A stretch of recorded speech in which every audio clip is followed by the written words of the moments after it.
Hello बच्चों, आइए इस प्रश्न को पढ़ते हैं। दो अलग अलग प्रत्यावर्ती धारा परिपथों में समान धारा है। पहले परिपथ में केवल प्रेरकत्व है जबकि दूसरे में केवल संधारित्र। यदि विद्युत वाहक बल की आवृत्ति बढ़ जाए तो धारा, पहला ऑप्शन है पहले परिपथ में बढ़ेगी दूसरे में घटेगी, दूसरा ऑप्शन है पहले परिपथ में घटेगी दूसरे में बढ़ेगी, तीसरा ऑप्शन है दोनों परिपथों में घटेगी, चौथा ऑप्शन है दोनों में बढ़ेगी। आइए इस प्रश्न की मुख्य अवधारणा की चर्चा करें।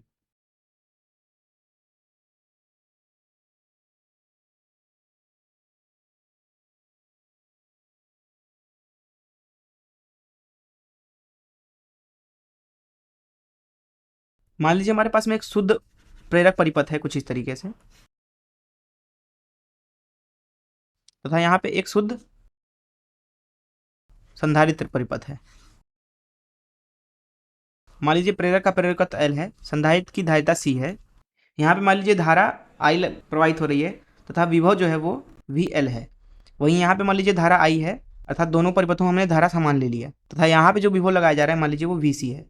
अब दरअसल जो एक प्रेरक होता है, दरअसल उसका प्रतिघात लिखा जाता है XL से, जिसका मान होता है ओमेगा L के बराबर। वहीं बात करें अगर एक संधारित्र के प्रतिघात की, तो उसे XC से प्रदर्शित किया जाता है, वो होता है 1/ओमेगा C।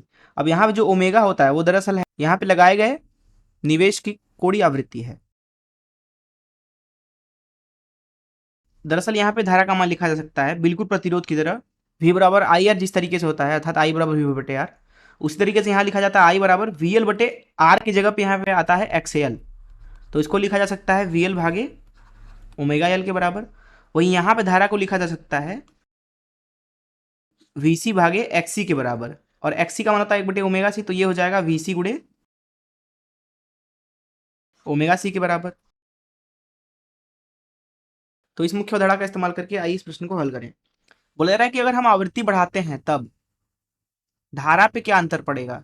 अगर आप पहली स्थिति देखें तो अगर हम आवृत्ति बढ़ाते हैं ओमेगा, तो दरअसल जो आई है पहले परिपथ की धारा, अगर आप ध्यान से देखें तो ओमेगा उसमें नीचे है, इसलिए जो आई है वो घटेगा।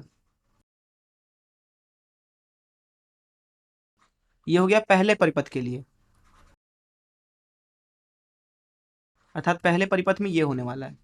वही बात करें दूसरे परिपथ की, वहां पे अगर हम ओमेगा बढ़ाते हैं अर्थात आवृत्ति, तो क्योंकि यहाँ पे आप देख सकते हैं कि जो ओमेगा है वो सीधे सीधे गुणा में है, इसलिए अगर हम ओमेगा बढ़ाएं तो दरअसल आई का भी मान बढ़ेगा।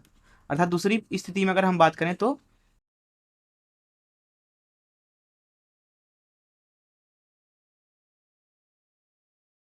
दूसरे परिपथ में जो धारा है वो दरअसल क्या होगी, बढ़ेगी। तो आइए देखिए हमारा कौन सा ऑप्शन सही है।